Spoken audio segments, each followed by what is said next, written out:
Assalamualaikum warahmatullahi wabarakatuh. Akkam jirtan kabajamtoota fi jaalatamtoonni hordoftoota Facebook barsaa Romaa alhamdulillah nagaa kooti nageenyi kiyya kan jaalalaa kan kabajaadhaa bakka jirtan maras naga'u egaa hordoftoota kiyyaa viidiyoo irraa tana keessatti haala Facebook keessan namni kamuu seenuu ittiin dandeenye haala itti hidhachuu dandeessan isin argisiisa na hordofaa jechuudha. Kana yeroo isiniin jiru yoo namni illee akka tasaa imeelii fi paaswoordii keessan illee argate yookiin qabaate jechuudha eeyyama keessan malee namni kamuu haala itti seenuu hin dandeenye isinitti argisiisa jechuudha haala itti hidhachuu dandeessan jechuudha isinii galee kanaaf hanga xumura viidiyoo kiyyaatti na hordofaa jechuudha. Egaa akkas godhachuudhaaf jechuudha Facebook keessan ni galtu. Yeroo Facebook keessan haala kanaan galtan asirra ni dhuftu jechuudha. Sarara afuutaan irratti kilikni gootanii booda gadi ni buuttu. Seetingii keessan irra ni dhuftu jechuudha. Seeting privacy kajeelfama irratti kilikni gootu. Achi booda seetingiis kajeelfama irratti kilikni gootu. Egaa achi booda gadi ni deemtu jechuudha. Asirratti jechuudha. Security and login kajeelfama irratti kilikni gootu. Egaa achi booda ammallee gadi dhuftu jechuudha. Sirra gadi dhuftu. Egaa asirratti kilik gootu jechuudha isinii galee. Use two factor authentication kajeelfama irratti kilik gootu jechuudha. Egaa achi booda haala kanaan yeroo isinii fide raayitii asitti jirtu tana raayitii ishii gadi sana irratti buuttu jechuudha isinii galee.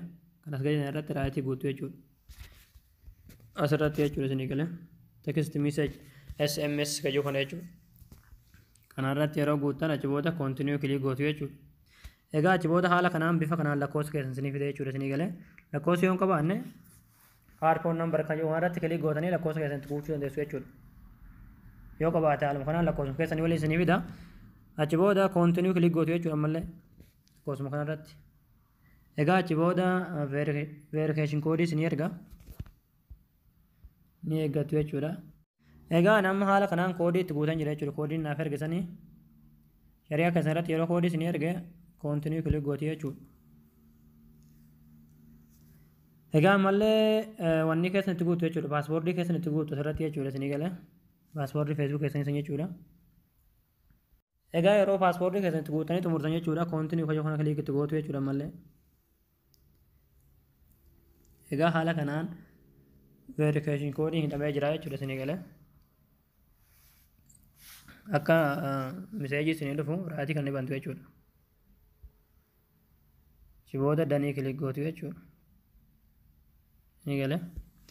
Haala kanaan Facebook keessan namni kamuu seenuu hin danda'u jechuudha. Namni yoo imeelii fi paaswoordii keessan illee qabaate gonkumaayyuu seenuu hin danda'u jechuudha.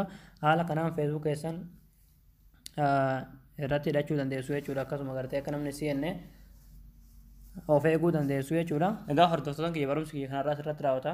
Barumsa biraatiin haga walitti deebinutti viidiyoo keenya like share gochuun dagatinaadha. Barumsa dabalataa argachuudhaaf YouTube channel keenya faarawoo taatan subscribe gochuun dagatinaadha. Waan na hordoftaniif galatooma.